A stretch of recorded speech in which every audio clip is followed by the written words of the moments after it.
Retired Navy SEAL David Goggins is described as the toughest man on the planet. Holding the pull-up record, 4,000 pull-ups in 17 hours. He's also an ultramarathon runner with more than 60 races. Everybody thinks I'm Superman. I had to tell them the truth. I was not always this strong guy you see. David Goggins is the only member of the U.S. Armed Forces to ever complete SEAL training. He beat the living hell out of me. U.S. Army Ranger School. I had stuff in my notebook, we're going to kill you. And Air Force Tactical Air Controller training. That's when the real war started for me. Athlete, speaker, soldier, and New York Times best-selling author, often referred to as the hardest motherfucker on planet Earth. Why is the truth so important? I'm about 7, 8 years old, and I hear some ruckus outside my room as I'm getting ready to bed down for the night. And my dad is smacking the hell out of my mom and knocks her. She falls down, he grabs her by her hair and drags her down the stairs by her hair. And so at this age, I'm sitting there thinking, man, what the f should I do, man? Like, I'm scared, but then something in me saying, you gotta go and do something. So I go on the stairs and I jump on his back, and he beat the living hell out of me. And he beat me literally from my neck down to my ankles. The next morning, I was gonna go to school half the day. My mom woke up and she pulled the covers back. And when she saw how bruised I was, I'll never forget looking at her face. She was broke, like she was just broken.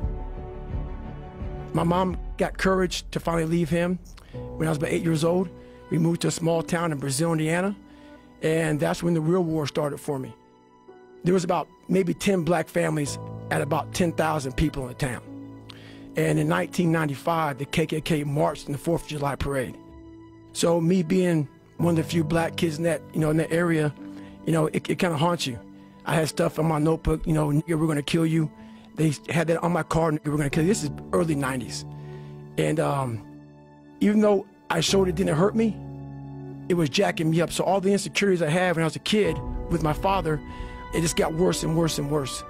And the shit haunted me, but I was doing nothing about it. And so my mom and I, she was gone working 3 jobs. We lived in a $7 a month place for a lot of the time. And she had a hard way to go. I kept everything from her pretty much. I felt like I was a man of the house. So I didn't want her to know anything about my life.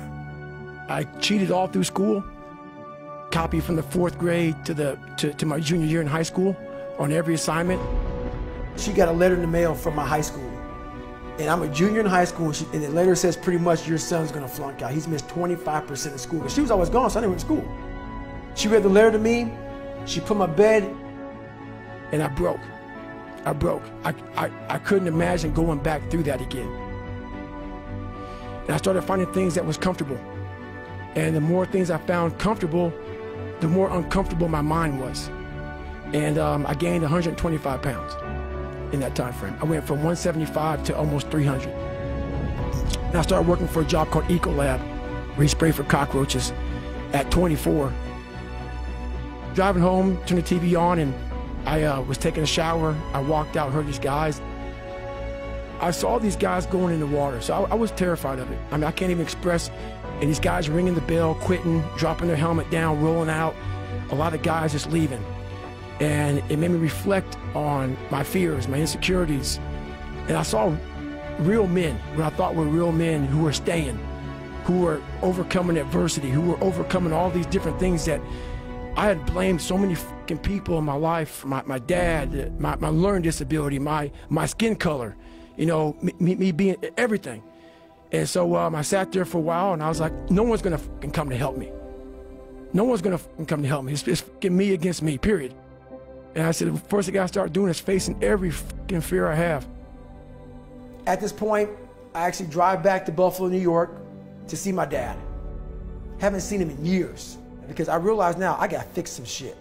I'm blaming everything, but I need to go back to the root of the problem, which is my dad. I gotta face the demon.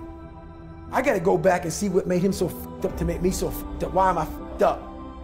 And I go back as an older man now. I'm in my 20s. I'm not a kid anymore.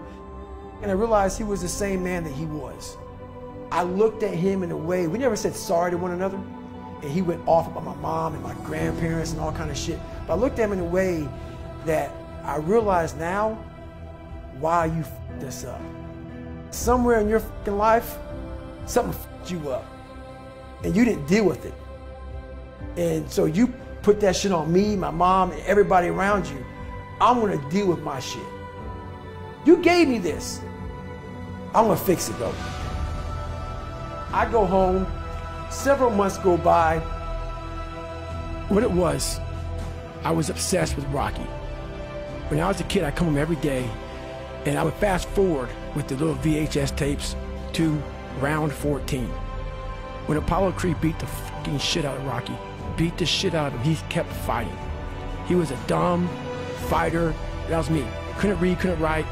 Apollo beat the shit out of him. He was in that corner and everybody was saying, stay the f down. And him getting up, Apollo Creed raised his arms up in the fucking air, turned around, thought he won the fight. He turns around and sees this guy getting up, and it was the face of Apollo Creed that changed my life.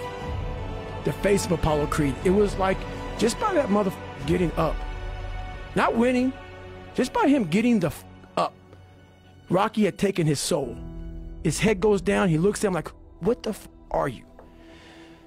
But it said, this motherfucker is gonna keep coming after whatever the f is in front of him. I want it to be that. I wanted to feel something besides defeat. I wanted to just go the distance. I wanted that worse than anything in the world. And now I'm like, okay, here we go. It's time to be a Navy SEAL. Hell Week is 130 hours of continuous training. You might get 2 hours of sleep. And what it does is, it's designed to break a man. If you only fix the surface, you will never get through Hell Week. We're all, a lot of us are going through a hard time in life. Some people have been bullied, some people are just stressed out, some people are insecure. And the world puts a lot of this shit in your mind. It's not just you. I had to develop a mindset that was indestructible. I had to armor plate my mind. It's about what you're saying to yourself, but it also comes with work. We have a factory, a nice governor in our brain, and it's a survival mechanism. It protects us from pain and suffering.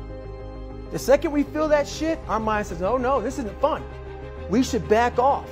We should sit down, find something more comfortable. It knows what you're afraid of. It knows your insecurities. It knows your deep, dark lies. And it starts to push you away from that shit. It pushes you in a direction that is comfortable. This is the time where you have to gain control back of your mind. I had to build calluses in my brain the same way I built calluses on my hands. The only way I can turn around is put myself through the worst things possible a human being can ever endure.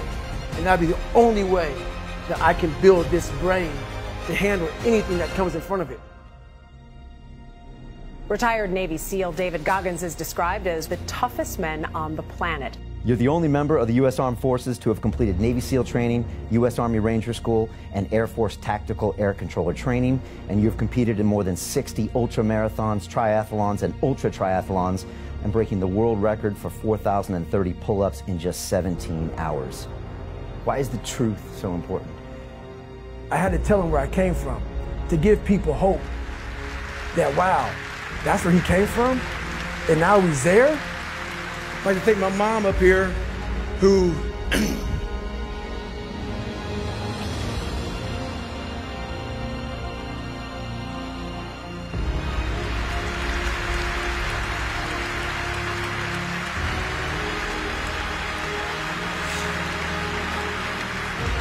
who never picked me up, when I fell. She taught me how to get up when I was knocked down. Go into the pain of your life and say, why did this suck for me so bad? Why am I afraid of all this stuff? Why have I shut down the whole world? What makes you afraid of it? Study it. Because at times of hell, even the hardest men, we forget how hard we really are. Suffering is the true test of life. You face it every day. You face it every single day of your life. The only way you're ever going to get to the other side of this journey is you have got to suffer to grow. But a lot of us die never truly starting our journey.